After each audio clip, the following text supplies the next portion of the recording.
So picture this. You're walking down the street, enjoying a quiet Easter Monday in Poland, and out of nowhere, boom, someone hits you with a bucket of water.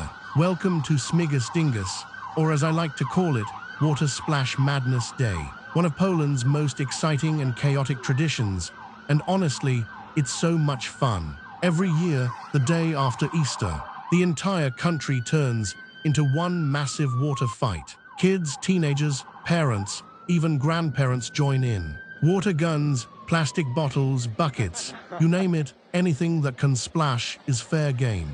And don't think being a tourist will save you. Nope, if you're outside, you're getting wet. Trust me, I found out the hard way. But here's the beautiful part. It's not just about getting soaked.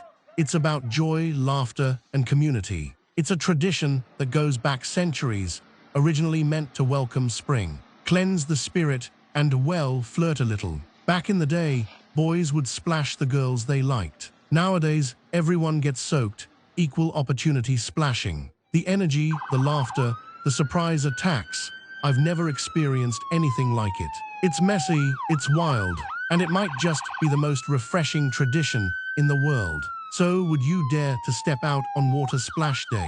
Drop your answer in the comments and tag the friend you'd definitely soak first. Don't forget to like, share, and subscribe for more cultural adventures.